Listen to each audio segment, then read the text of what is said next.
First இந்த குழம்பு பண்ணுறதுக்கு அடுப்பு ஒரு பாத்திரம் வச்சுருக்கேன். பாத்திரம் நல்லா சூடானதுக்கப்புறமா ஒரு குழிக்கரண்டி அளவுக்கு எண்ணெய் ஊற்றிக்கோங்க. எண்ணெய் நல்லா சூடானதுக்கப்புறமா 1/2 டீஸ்பூன் வெந்தயம் சேர்த்துக்கோங்க. வெந்தயம் கொஞ்சம் நல்லா பொரிஞ்சதுக்கப்புறமா 2 கட்டி பூண்டு எடுத்து நல்லா தோலெல்லாம் உரிச்சிட்டு குட்டி குட்டியாக கட் பண்ணிவிட்டு சேர்த்துக்கோங்க. இப்போ இந்த எண்ணெயில் ஒரு 2 நிமிஷத்துக்கு இந்த பூண்டை நல்லா பொரிய விட்டுக்கலாம். இது கூட ஒரு 2 கொத்து கருவேப்பிலையும் உருவி நல்லா வதக்கி விட்டுக்கோங்க.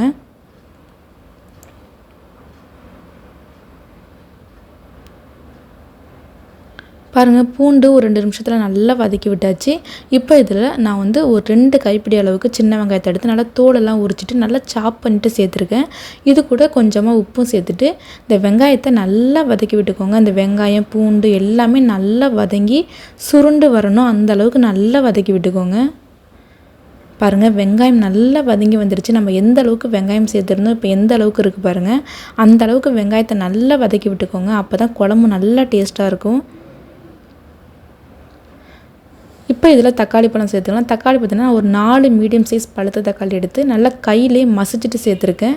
நீங்கள் வந்து ஃபைன் பேஸ்ட்டாக அரைச்சி கூட சேர்த்துக்கோங்க, உங்கள் விருப்பம்தான். இந்த தக்காளி கூட ஒரு 1/4 டீஸ்பூன் போல் மஞ்சள்தூள் சேர்த்துட்டு இந்த தக்காளியும் நல்லா வதக்கி விட்டுக்கோங்க.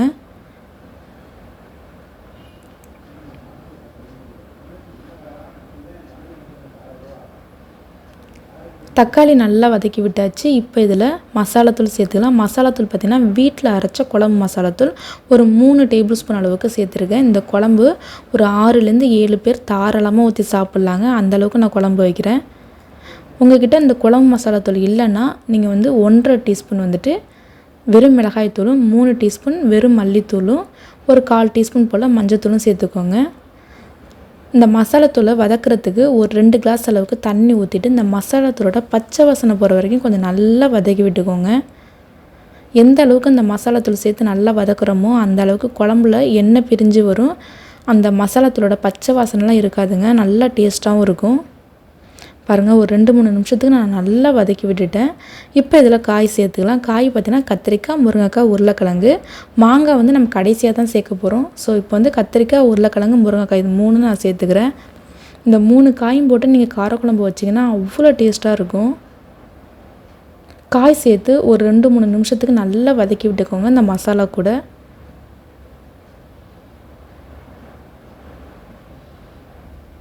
பாருங்கள், நான் ஒரு 2-3 நிமிஷத்துக்கு நல்லா வதக்கி விட்டாச்சு. இப்போ இதில் புளி தண்ணி சேர்த்துக்கலாம். புளி தண்ணி பார்த்தீங்கன்னா ஒரு பெரிய லெமன் சைஸ் அளவு புளி எடுத்து கொஞ்சமாக தண்ணியில் நல்லா திக்காக கரைச்சி இதில் ஊற்றிருக்கேன். புளி தண்ணி சேர்த்து ஒரு நல்லா கலந்து விட்டுட்டு அதுக்கப்புறமா நம்ம குழம்புக்கு தேவையான அளவு தண்ணி ஊற்றிக்கோங்க.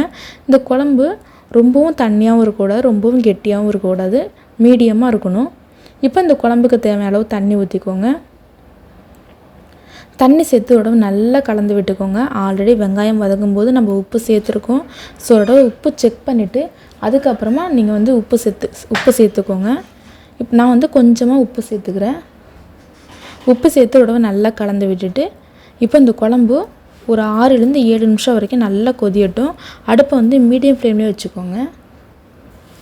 பாருங்கள், குழம்பு ஒரு 70% நல்லா கொதிஞ்சு வந்துருச்சு. இப்போ இந்த டைமில் நம்ம மாங்காய் சேர்த்துக்கலாம்.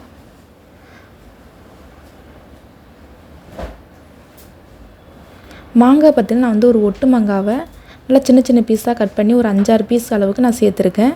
அதுக்கப்புறமா கொஞ்சமாக கருவேப்பிலையும் சேர்த்துட்டு லைட்டாக கலந்து விட்டுட்டு திரும்ப நம்ம மூடி போட்டு மூடி வச்சுக்கலாம். இப்போது அடுப்பை சிம்மில் வச்சு ஒரு 5 நிமிஷத்துக்கு நம்ம கொதிய விட்டு எடுத்துக்கலாம். பாருங்கள், குழம்பு நல்லா கொதிஞ்சு காயெல்லாம் நல்லா வெந்து சூப்பராக ரெடி ஆகிடுச்சுங்க. குழம்பு ரொம்ப வாசனையாக இருக்குது. இதே மெத்தடில் நீங்களும் உங்கள் வீட்டில் ட்ரை பண்ணி பாருங்கள். ரொம்ப டேஸ்ட்டாக இருக்கும். பாருங்கள், இந்த வெங்காயம் பூண்டு தக்காளி எல்லாமே குட்டி குட்டியாக இருக்கா, நம்ம சாதத்தில் போட்டு பிசைஞ்சு சாப்பிடும்போது அவ்வளோ டேஸ்ட்டாக இருக்கும். கண்டிப்பாக ட்ரை பண்ணி பாருங்கள். தேங்க்யூ.